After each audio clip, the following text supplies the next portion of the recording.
일주일 동안 말씀으로 승리하셨습니까? 제가 2주 전에 한 2주 동안 4번입니다. 4번 어느 태권도 도장의 관장님이 한국으로 갑자기 출타하는 일이 있어서 제가 대신 땜박으로 4일을 태권도를 좀 이렇게 가르쳤습니다. 제가 어릴 때 저희 집이 태권도 도장을 해서 태권도를 좀 했거든요.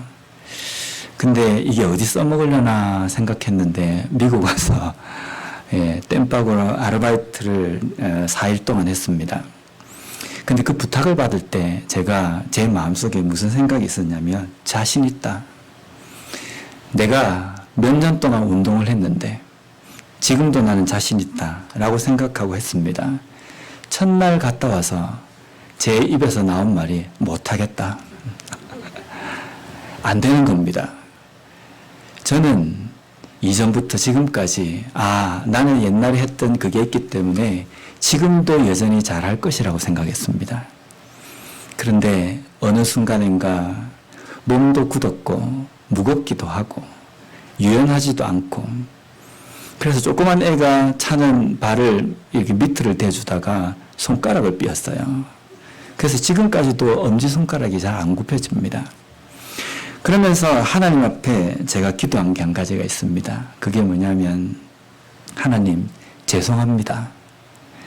제가 제 자신감으로 뭔가를 할 수 있다고 생각했던 그 교만이 제 삶 속에서 꺾어지는 순간인 것 같습니다. 우리는 그런 생각을 하잖아요. 내 신앙이 이전에 내가 뜨거웠고 내가 열심히 있었고 열정이 있었다. 우리는 그 생각을 합니다. 그래서 신앙생활 하면서도 내가 지금은 열심히 못하지만은 이전에 내가 열심히 했기 때문에 내 마음속에 신앙의 어떤 연륜이나 힘이 있다고 한다면 이전과 똑같을 것이라고 생각합니다. 그런데 우리의 믿음도 서서히 굳어가고 우리의 마음도 서서히 하나님의 말씀 앞에서 무뎌가는 겁니다. 매일매일 단련하고 매일매일 내 마음을 하나님의 말씀 앞에서 연하고 그리고 아주 유연하게 만들지 않으면은 그런 훈련을 하지 않으면 나중에 하나님께서 우리에게 어떤 명령을 하시거나 내가 그 하나님의 일을 위해서 해야 할 때 나는 이전부터 했고 이전에 했기 때문에 지금도 할 수 있을 것이라는 이 생각으로는 우리가 아무것도 할 수 없다는 겁니다. 내가 이전에 기도 생활 열심히 했기 때문에 지금 내가 기도 많이 못해도 나는 나중에 무슨 일이 있을 때 기도하면 하나님께서 쉽게 들어주신다. 천만의 말씀입니다.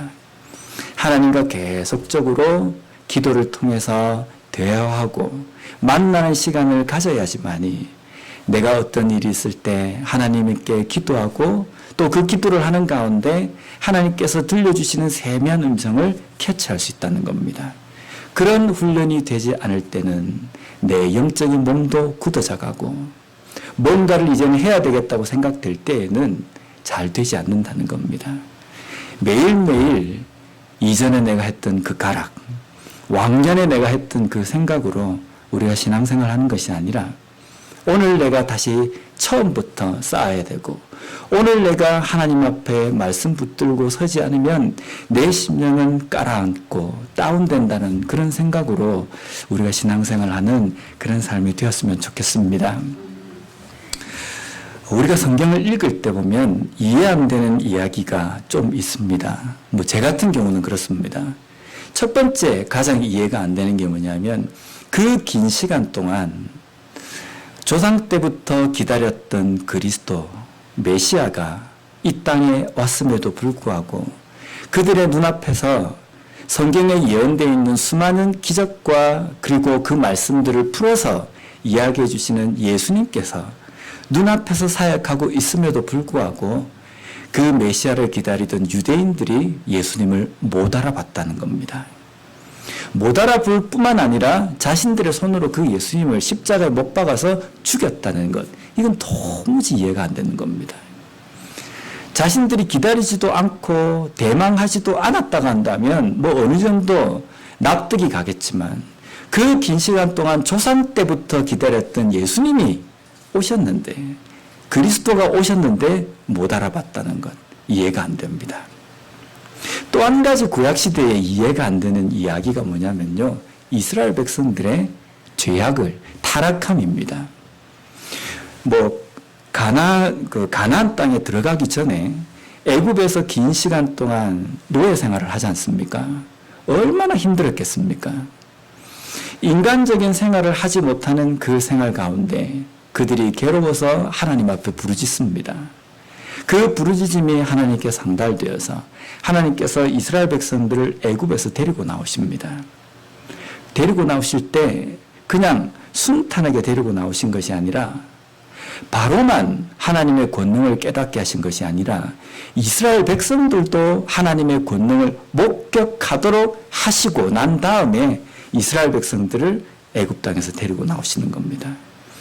그러면 누가 봐도 아무리 무디고 아무리 둔한 사람이랄지라도 10가지 재앙과 자기들의 눈앞에서 펼쳐진 그 기적들을 보면서 이거는 하나님이시다라고 이게 말해야만 하는, 이거는 다른 것이다라고 이야기할 수 없는 상황까지 하나님께서 보여주시면서 이들을 데리고 나오십니다. 뭐 그것만입니까? 눈앞에 펼쳐져 있는 그 홍해바다를 마른 땅처럼 건너게 하시고 40년 동안 매일 아침마다 만나를 주시고, 고기 먹고 싶다 그러면 메추라기 주시고, 물이 없다 그러면 반석에서 물이 나게 하십니다. 이 광야라는 곳이 사막인데 구할 수 없는 것을 구하도록 하셔가지고 그들을 먹이셨지 않습니까? 낮에는 구름 기둥으로, 밤에는 불 기둥으로 그들을 인도하십니다. 그런데 그 기적들을 보고, 과거도 아닙니다. 그들의 눈으로 보고 있음에도 불구하고 그들의 손으로 한 것이 뭐냐면 우상을 만드는 거였습니다. 시내 광야에서 자신들의 불안함 때문에 금송아지를 만든 사건, 이건 도무지 이해가 안 되는 겁니다. 한번 내가 이해를 한번 해보자라고 해도 이해가 안 되는 것이, 금송아지를 만드는 그날 아침에도 일어나서 자신들은 아무 수고도 하지 않고 기적과 같은 만나를 먹고 그 짓을 한 겁니다. 하나님께서 주신 기적과 같은 물을 마시고 그 행동을 한 겁니다. 그것뿐입니까? 자신들의 거주하고 있는 그 테두리, 거기에 하나님의 그 구름 기둥이, 하나님의 임재하심의 상징이 있는 것을 뻔히 보고도 그들은 그들의 손으로 금송아지를 만드는 짓을 했다는 겁니다. 이것은 이해 안 되지 않습니까? 그러면 우리는 이스라엘 백성들과 좀 다른가? 말씀을 묵상하면서 나는 다르다라고 생각이 어릴 땐 들었는데 지금이야 생각해보면 똑같구나라는 생각이 듭니다. 오늘 말씀을 통해서 우리가 그것을 한번 살펴보면서 진정한 그리스도인으로 이 땅의 삶을 살아가는 것이 어떤 것인지 다시 한번 깨닫는 시간이 되었으면 좋겠습니다. 구름기둥과 불기둥 만나를 먹고 반석에서 나오는 물을 마시고 난 다음에 그들이 그 행동, 그러한 죄를 범한 것을 오늘 본문에는 뭐라고 표현하냐면요, 사사기 2장 11절 말씀에 보면 우리가 함께 읽어보도록 하겠습니다. 시작.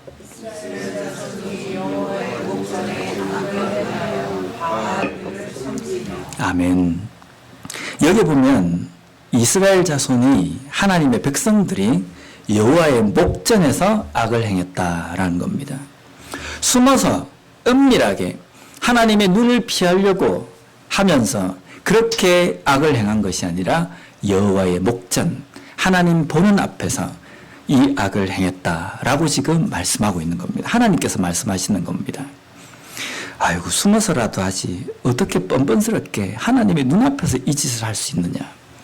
그런데 우리는요, 아무리 어떻게 해도 하나님의 눈을 피할 수는 없다는 겁니다. 골방에 들어가서 우리가 뭔 짓을 해도 밖으로 표현이 되지 않고 내 마음속에 어떤 품는 것도 그것은 하나님의 목전이 되는 겁니다. 우리가 우리의 마음 가운데 악한 생각을 품는 것도 이것은 내가 은밀하게 짓는 것이라고 생각이 들지만 이것은 하나님의 목전에 행하는 것이 된다는 겁니다. 죄만 그렇습니까?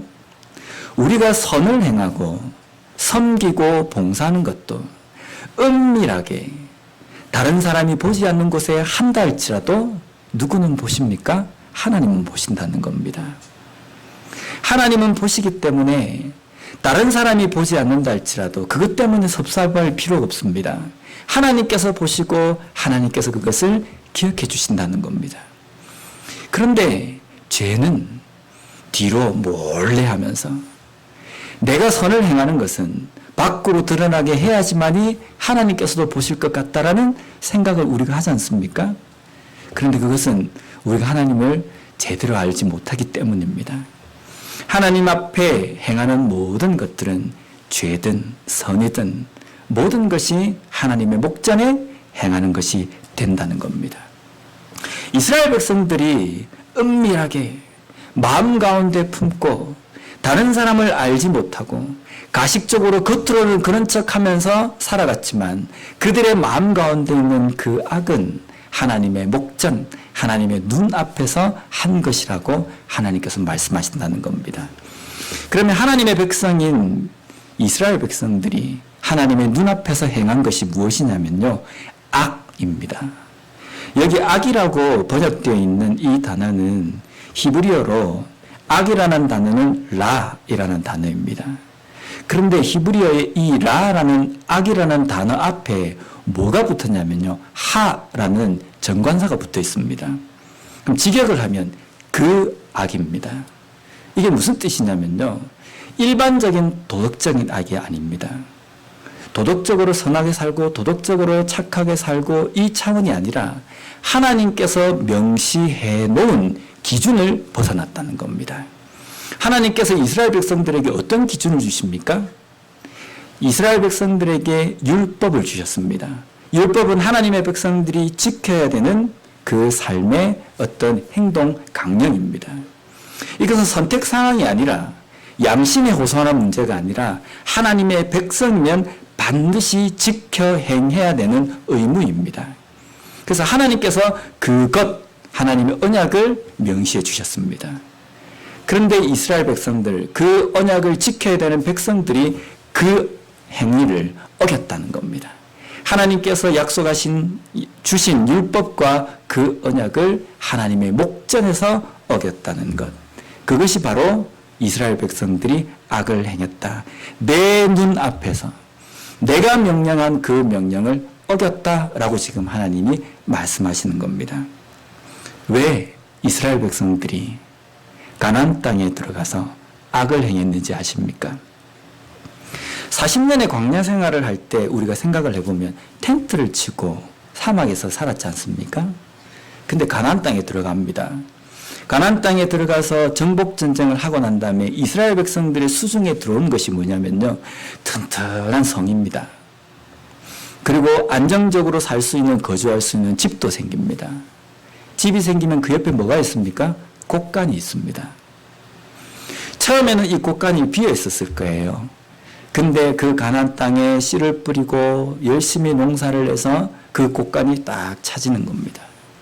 한번 생각을 해보십시오. 그 어렵고 힘든 먼지 날리는 그 광야 생활을 하다가 이제 정착을 해서 제법 괜찮은 집도 생기고 또 내 수중에 그날 하루하루 먹어야 되는 만나가 아니라, 야, 이거는 우리 가족이 1년, 2년까지도 이 손 하나 까딱대지 않고도 먹을 수 있는 양식이 곡간에 딱 차여지는 겁니다. 뭐가 부족하겠습니까? 그때부터 이스라엘 백성들의 삶의 인생의 초점, 포커스는 어디에 맞춰지냐면 하나님의 말씀대로 살아야지만이 내가 생존할 수 있다. 내가 하나님의 말씀 아니고는 내가 이 땅에서 한 걸음도 나갈 수 없다라는 그 광야의 법칙이 깨져버리는 겁니다. 이제는 내가 하나님을 의지하지 않아도 내 곳간에 양식이 있고 내가 거주할 수 있는 안전한 집이 있고 나를 보호해주는 아주 튼튼한 성과 테두리가 있기 때문에 그때부터 이스라엘 백성들의 인생의 초점, 목적은 어디에 맞춰지냐면요, 풍요, 풍성이라는 게 맞춰진다는 겁니다. 어떻게 하면 내 이 곳간을 더 풍성하게 채울 것인가? 어떻게 하면 내 삶을 더 윤택하게 할 것인가? 이것이 인생의 목적이 되어버린다는 겁니다. 그래서 이 인생의 목적을 해결하기 위해서 더 많이 거두고 더 많이 누리는 것을 성취하기 위해서 이스라엘 백성들이 선택한 방법이 뭐냐면 그 풍요를 준다라고 알려져 있는 믿는 아스다롯이라는 이방신을 섬기기 시작하는 겁니다. 또 이 풍요를 위해서 하늘에서 비를 내리고 또 이 날씨를 관장한다라고 믿고 있는 바할이라는 이 우상을 붙들기 시작한다는 겁니다. 왜 이렇게 붙듭니까? 뻔히 하나님이 계신데 하나님이 그들과 함께 하시고 그들을 광야의 40년 동안 400년의 그 애굽의 그 시간 동안 아브라함 때부터 함께 하신 그 하나님이 그들과 함께 하시는데 왜 이들의 눈이 바알과 아스타롯에게 가냐면요. 인생의 초점이 인생의 목표가 풍요, 풍성함에 맞춰져 있기 때문입니다. 12절 말씀을 보면 우리가 함께 읽어보도록 하겠습니다. 12절 말씀 시작.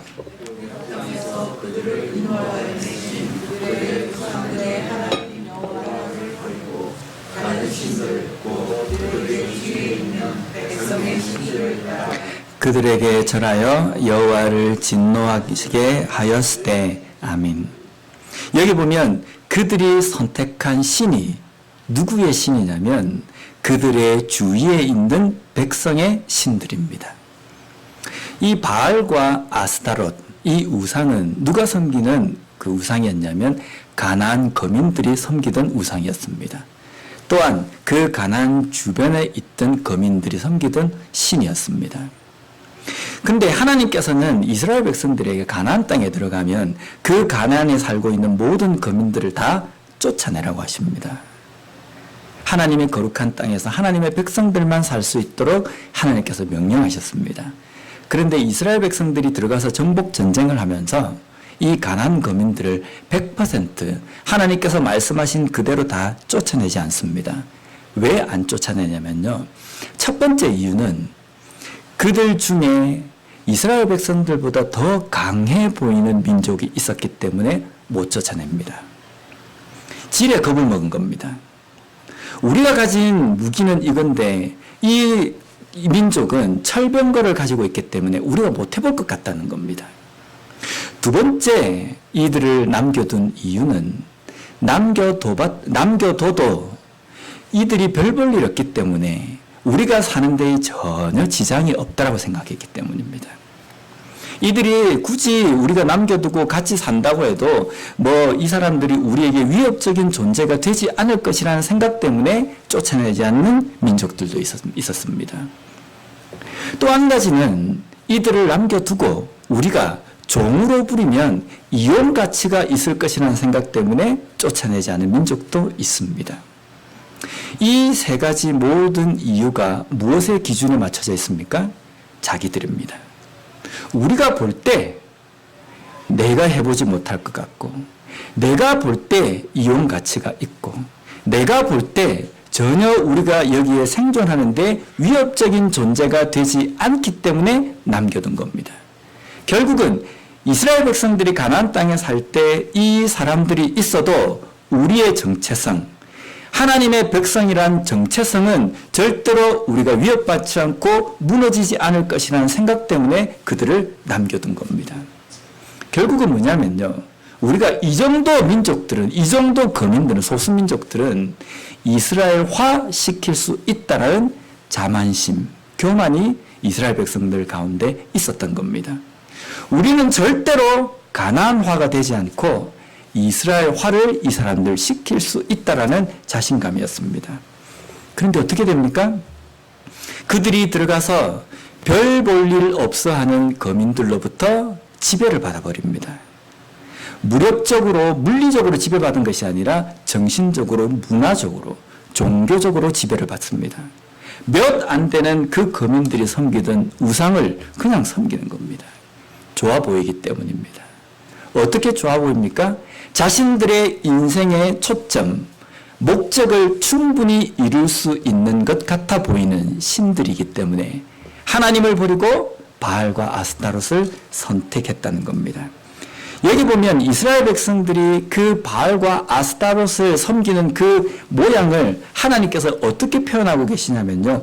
다른 신들을 따라라고 이렇게 표현되어 있습니다. 우리 한글 성경에는 그냥 다른 신들을 따라, 다른 신을 그냥 섬겼다. 우리가 이렇게 되어 있지만 이 히브리어 원어를 보면요. 이게 따르다라는 걷다라는 동사가 있고 그 뒤에, 그 앞에 보면 뒤를 이렇게 떼어 있습니다. 다른 신의 뒤를 쫄쫄쫄 따라간다. 이건 어떤 표현이냐면요. 정말 그냥 그 앞서가는 사람, 앞서가는 존재에 대해서 어쩔 줄 몰라서 쩔쩔매면서 뭐라도 한 개 얻어먹을까봐 그냥 쫄쫄쫄 따라가는 모습입니다. 강아지를 키우면 간식을 이렇게 하나씩 주지 않습니까? 간식을 하나 먹이고 몇 개 먹이면요. 정신을 못 차립니다. 그 다음부터는요, 내가 어디를 가도 쫄쫄쫄 따라다닙니다. 그걸 보면 참 신기하기도 하지만, 한편으로 가만히 보면 참 못났다. 먹기 위해서. 그 주인을 따라다니는 이유는 오직 그거 하나 얻어먹기 위해서 따라가는 겁니다. 지금 이스라엘 백성들이 무엇을 그렇게 쫄쫄 따라가느냐면요, 이방신을 쫄쫄 따라가는 거예요. 하나님 편에 봤을 때는 하나님의 백성이라는 아주 위대한 정체성이 있음에도 불구하고 그 정체성을 잃어버리고 그 우상에게 뭔가 떨어지는 부스러기가 없을까? 그것 때문에 굽실굽실하면서 쫓아가는 모습을 지금 이 본문에 하나님께서 묘사하고 있다는 겁니다. 우리는 하나님의 백성이지 않습니까? 위대한 하나님의 백성입니다. 존귀한 하나님의 백성입니다. 존귀한 하나님의 백성이 아무 때나 가서 머리를 집어넣고 아무 때나 굽실굽실하고 이래서는 안 된다는 겁니다. 뭐 그렇다고 해가지고 사람들 만날 때마다 지지 말고 어깨 딱 펴고 막 그렇게 살라는 뜻이 아니라 아무 때나 거기다가 섬기고 아무 때나 의지하고 그렇게 하지 말라는 겁니다.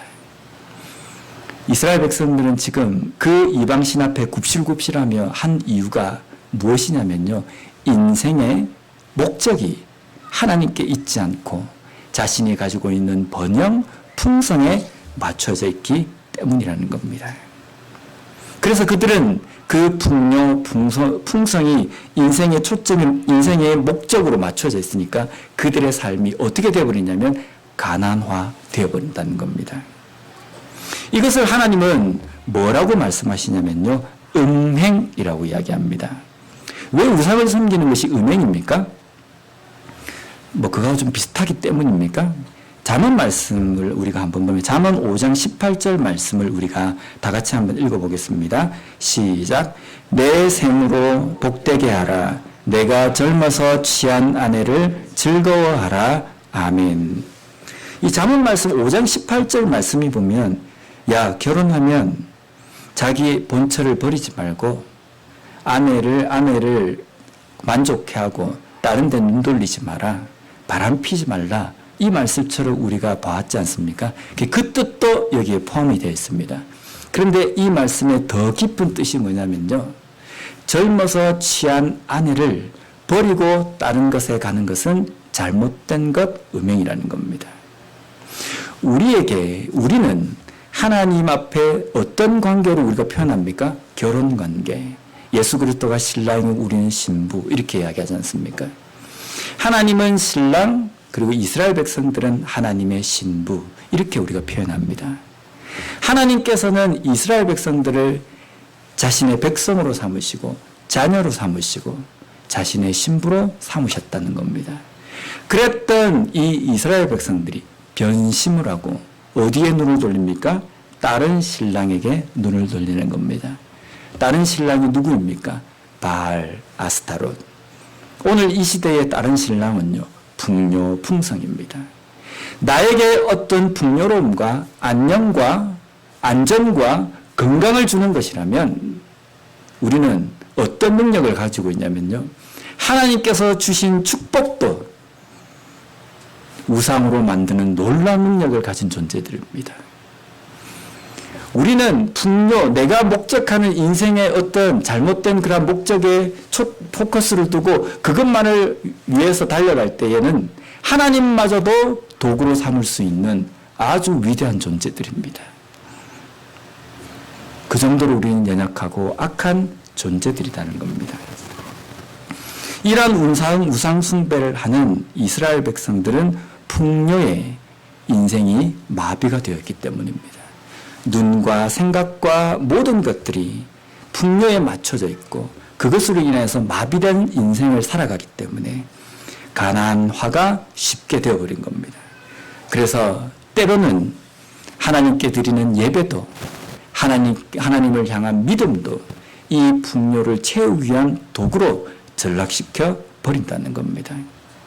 하나님, 우리가 어렵습니다. 우리가 힘듭니다. 이것은 우리가 하나님께로 돌아가겠습니다 라는 이 의미가 아니라 이 풍요와 우리의 이 건강을 다시금 원위치로 회복시켜 주십시오. 이 뜻입니다. 우리가 과거에 잘못했기 때문에 하나님 우리를 용서해 주시고 다시금 하나님 앞에 돌아가겠습니다. 이러면 얼마나 좋겠습니까? 그런데 이스라엘 백성들이 그때그때 부르짖을 때마다 그 부르짖음 중간에 있는 그들의 본심은 뭐냐면요. 우리에게 풍요가 사라졌고 우리에게 풍성함이 사라졌고 우리에게 건강이 사라졌기 때문에 이걸 원위치 하기 위해서 무엇라도 잡아야 된다라는 생각으로 우상을 잡다가 다 실패하니까 그제서야 하나님을 붙드는 겁니다. 너무 이스라엘 백성들을 악하게 이상하게 제가 설명하는 것 같은데 오늘 본문에 그대로 나와 있습니다. 우리 14절 말씀을 우리 다 함께 읽어보도록 하겠습니다. 시작.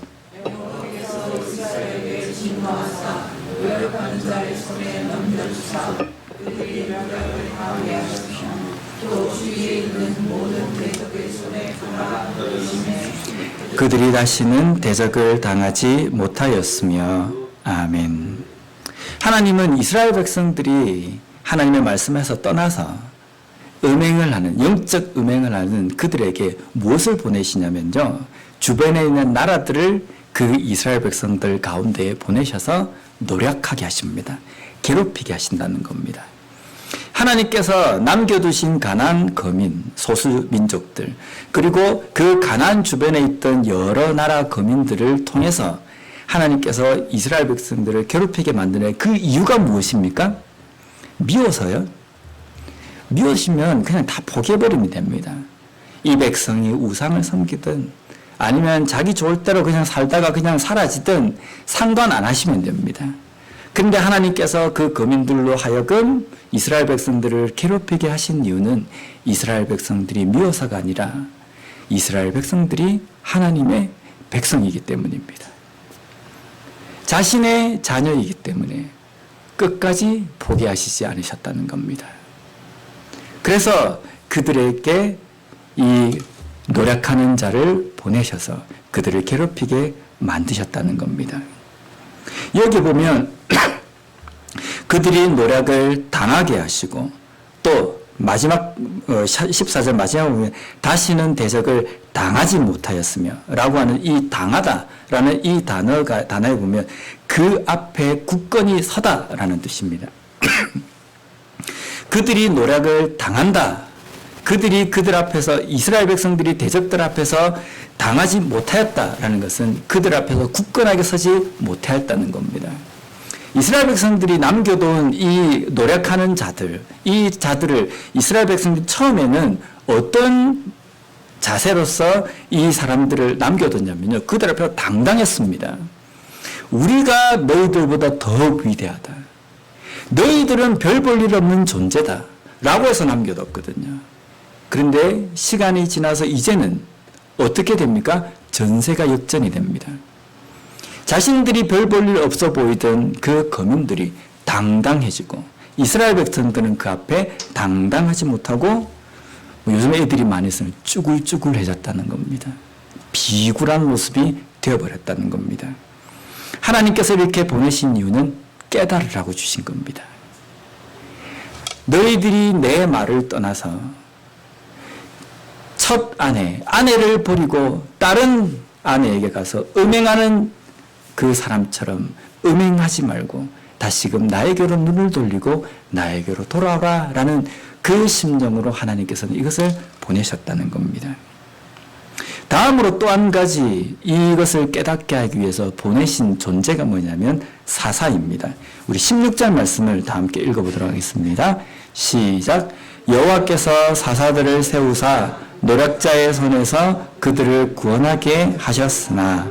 아멘. 하나님께서 사사를 보내십니다. 사사라는 이 단어가 영어로는 judges, 판결자, 판단자. 이게 히브리어도 이게 쇼페림이라는 뜻인데요. 이게 판단하는 사람, 재판하는 사람이라는 뜻이 여기 있습니다.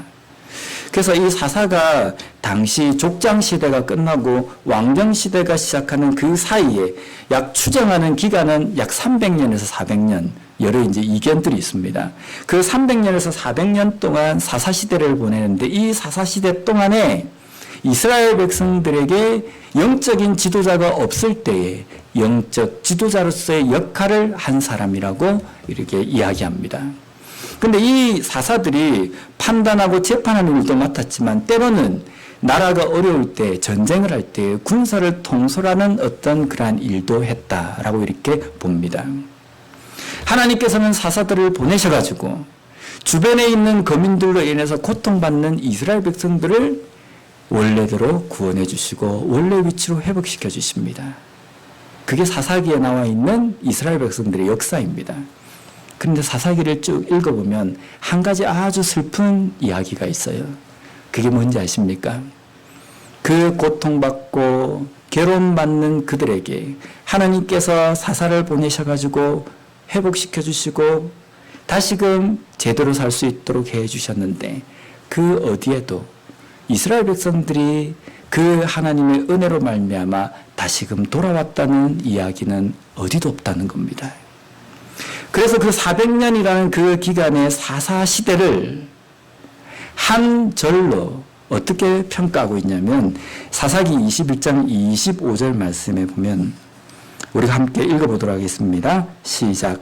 그때에 이스라엘에 왕이 없으므로 사람이 각기 자기의 소견에 옳은 대로 행하였더라. 아멘.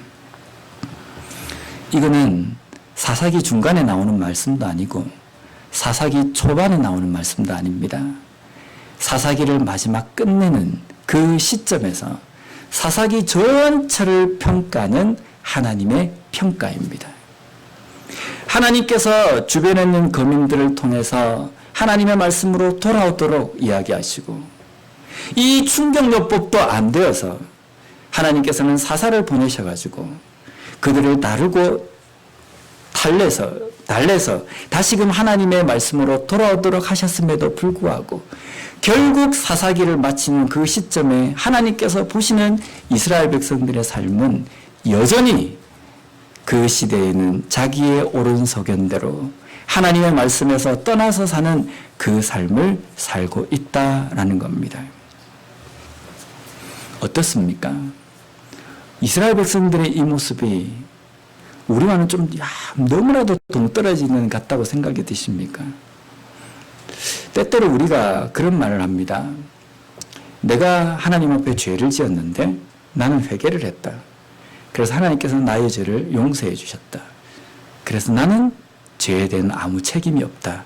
라는 것처럼 우리가 생각할 때가 있습니다. 우리가 죄를 지으면 회개하면 하나님께서 그 죄를 용서해 주십니다. 용서해 주시면 모든 것이 끝이 납니까? 죄에 대한 책임은 남아 있습니다. 그 죄에 대한 책임은 누군가가 반드시 져야 하는 겁니다. 그걸 누가 지신 겁니까? 예수 그리스도께서 우리를 위해서 지셨다는 겁니다. 그런데 우리가 회개를 하면서 내가 하나님 앞에 회개를 했기 때문에 나의 책임은 다 끝이 났다고 생각합니다. 다 끝이 났으니까 감사하는 것도 없고 그 일이 끝나고 난 다음에도 이 죄의 심각성도 내 마음 가운데 깨닫지 못하는 겁니다. 그런데 내가 지은 그것이 얼마나 큰 죄이며 그 죄는 죄책은 끝까지 남아 있어서 그 죄책을 치를 수 있는 능력이 내게 없음으로 인하여서 나는 영원한 멸망 가운데 처해질 수밖에 없는 존재인데 하나님께서 그 죄를 치를 수 없는 나를 위해서 예수 그리스도를 보내주셔서 그 죄책을 다 거두어 가신 겁니다. 그렇기 때문에 우리가 회개를 한 사람이라고 한다면, 진정한 회개를 한 사람이라고 한다면, 하나님께서 나의 죄를 용서해 주셨고 예수 그리스도를 통해서 그 죄책을 나에게 해줘 주셨기 때문에, 내가 할 수 없는 것을 하나님께서 해주셨기 때문에 하나님의 그 크신 권능과 은혜를 찬송하지 않을 수 없다는 겁니다. 교만할 수 없습니다. 내가 회개했다고 해서 다른 죄를 지은 사람을 향해서 정죄하고 판단하고 저 나쁜 놈 이렇게 말할 수 없다는 겁니다. 그런데 우리는 회개하면 다 끝났다고 생각하잖아요. 하나님께서는 내 죄를 생각하지 않으신다라고 해서 나도 생각을 안 합니다. 깨끗이 잊고 돌아서서 어떻게 합니까? 똑같은 죄를 또 짓습니다. 그러면서도 마음속에는 순간 양심의 가책이 있지만 회개 기도하면 끝난다고 생각합니다. 그런데 우리의 마음 가운데는 죄 때문에 나를 정죄하지 말라고 그랬지, 그 죄를 해결해 주신 하나님의 은혜는 잊지 말라고 하셨습니다. 매일매일 그 은혜로 인하여서 감사하고 그것을 깨닫는 삶을 살아야 되는데 그렇지 못합니다. 이스라엘 백성들이 똑같이 그랬다는 겁니다. 내가 힘듭니다. 어렵습니다. 사사를 통해서 하나님께서 말씀해 주신 것은 너희들이 하나님의 말씀에서 떠나 있기 때문이다. 아, 그러면 용서해 주세요. 그래서 하나님께서 그들의 죄를 용서해 주고 다시금 원위치를 회복주게 해주셨을 때 그들의 마음 가운데 남은 것은 뭐냐면, 우리가 해결할 수 없는 것을 하나님께서 해결해 주셨기 때문에 하나님의 은혜 아니고는 우리가 살 수 없다는 그 마음을 가지고 살아야 되는데 깨끗이 잊어버리는 겁니다. 하나님이 우리의 죄를 잊어버리시듯이 나도 내 삶에 잘못된 것을 다 잊어버리고 새롭게 풍요를 위해서, 풍성을 위해서 달려가는 삶을 살자. 이것이 이스라엘 백성들이 사사시대 동안 보여준 모습이라는 겁니다. 우리의 모습과 너무나도 닮아 있다는 겁니다. 우리가 하나님 앞에 기도하는 기도의 내용들을 뚜껑을 열고 들여다보면 어떤 기도가 많이 있습니까? 하나님, 저는 괴로워도 괜찮습니다. 하나님, 저는 힘들어도 괜찮습니다. 힘든 내 삶 가운데 하나님의 영광만 나타나면 저는 괜찮습니다. 이게 진정한 그리스도인의 기도가 되지 않습니까? 그런데 우리가 하나님 앞에 기도하는 것은요, 하나님의 영광을 드러내기 위해서 내가 이렇게 괴로운데 나 이거 못 참겠습니다. 하나님의 영광이고 뭐고 내 힘든 이게 좀 해결됐으면 좋겠습니다. 우리의 기도의 초점이 거꾸로 바뀌어져 있다는 겁니다. 하나님께서는 가나안 땅에 들어간 이스라엘 백성들을 하나님의 언약 가운데 그 언약을 이행하시기 위해서 그들에게 풍요로움과 풍성함을 허락해 주셨습니다. 하나님의 은혜입니다. 기적과 같은 하나님의 은혜인데 그것을 받은 이스라엘 백성들은 하나님의 그 풍성의 그 은혜를 어떤 식으로 바꿔버리냐면 저주로 바꿔버렸다는 겁니다. 저주로 바꾸어서 그것을 인생의 목적으로 삼고 살아갔다는 겁니다. 그들에게 하나님께서는 사사를 세우셔서 그들을 구원해 주셨음에도 불구하고 그 사사로 인하여서 구원해 주신 하나님의 뜻을 제대로 깨닫지 못하고 그들의 완고함은 여전합니다.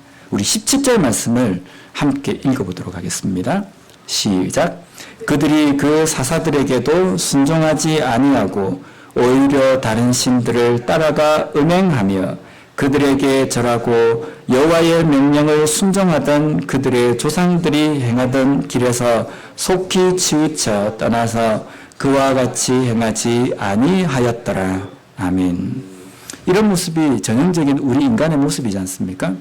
흔히 우리가 그런 이야기를 다른 사람들에게는 자주 하지 않습니까? 우리가 어려울 때는 기도하고 하나님께서 그 어려움을 해결해 주시면 언제 내가 하나님 앞에 기도했느냐는 듯이 기도도 다 닫아버리고 하나님을 생각하지 않고 내가 원하는 그 길로 걸어간다.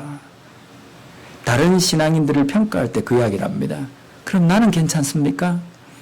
나는 내 삶에 어려움이 있을 때 아니면 하나님 앞에 어떤 간구할 것이 있을 때 기도하고 하나님께서 그것을 해결해 주시고 아니면 어떤 응답을 주시고 뜻을 가르쳐 주셨을 때 우리는 나 자신은 그럼에도 불구하고 거기에 정신 팔리지 않고 여전히 내 눈과 내 마음을 하나님께로 향하고 신앙생활을 잘 하고 있습니까?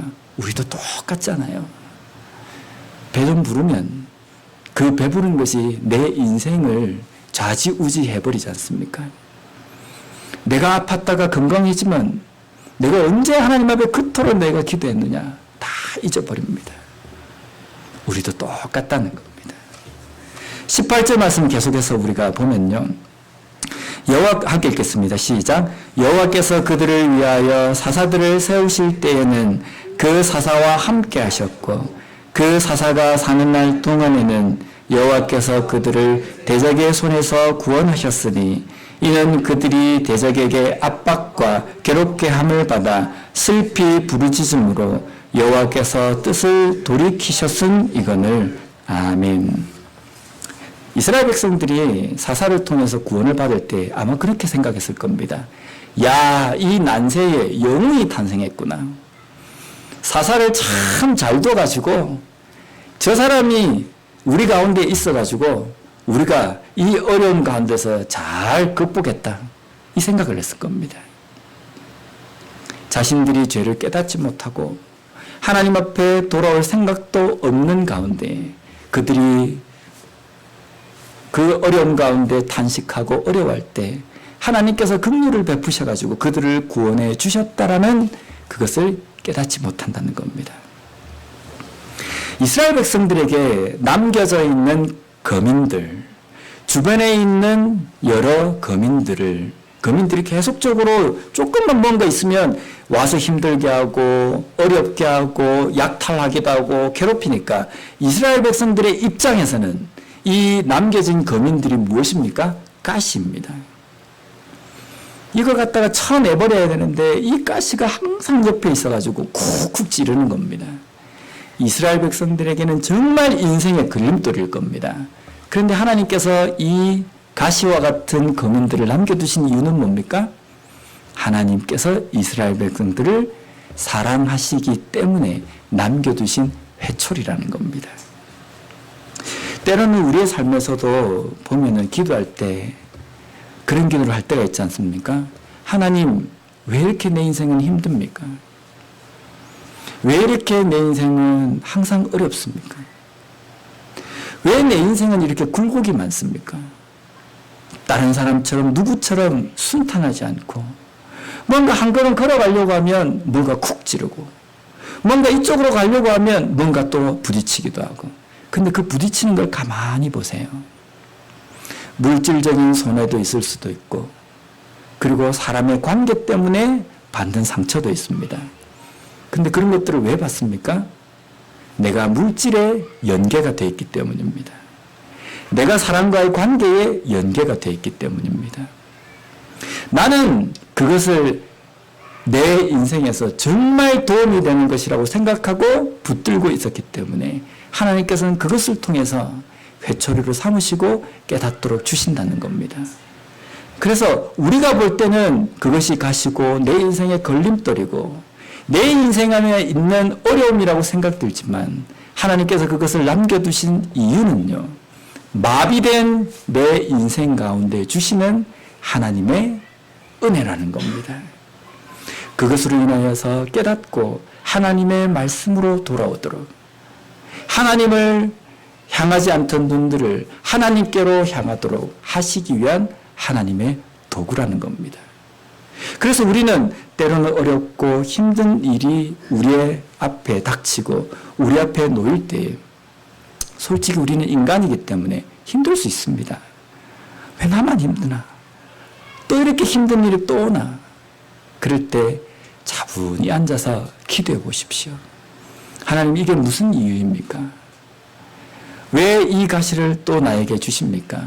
하나님께 나에게 무슨 말씀을 하시고자 원하십니까? 그것을 물을 때 하나님께서는 세미한 음성을 들려주실 겁니다. 내가 잊고 있었던 내 인생이 그 부분에 마비가 되어 있던 것, 마비로 인하여서 깨닫지도 못하고 죄책감도 느끼지 못하고 그 어떠한 가책도 느끼지 못하고 살아왔던 내 인생을 다시금 돌이키고 깨닫게 하시기 위한 하나님의 음성임을 깨닫고 그것으로 인하여서 이거구나라는 것을 깨달을 때에 하나님께서는 그것을 극복하고 그것으로 인해서 더 큰 은혜를 우리에게 주실 겁니다. 우리의 인생이 풍요로움, 풍성에 맞춰져 있지 않고 하나님께 맞춰져 있었으면 좋겠습니다. 그러면요, 우리의 인생에서 풍요로움과 풍성이 오는 것이 아니라 하나님께 초점이 맞춰져 있으면요, 하루에 만나 딱 한 끼만 하루만 먹으면 사라지는, 또다시 배고픔이 온다 할지라도 그것만 먹고도 내 인생이 풍요로운 것을 느끼고 풍성함을 느끼고 감사하며 살아갈 수 있는 인생이 된다는 겁니다. 하나님께 초점이 맞춰져 있지 않고 풍요로움과 풍성에 마비되어 있으면 아무리 많은 것을 가졌다 할지라도 여전히 나는 부족하다라고 생각하며 살아갈 수밖에 없다는 겁니다. 오직 우리의 눈을, 우리의 관심을 하나님께만 맞추고 살아감으로 말미암아 하나님께서 주시는 모든 것들을 감사함으로 받고 깨닫고 살아갈 수 있는 우리 모두가 되었으면 좋겠습니다. 기도하겠습니다.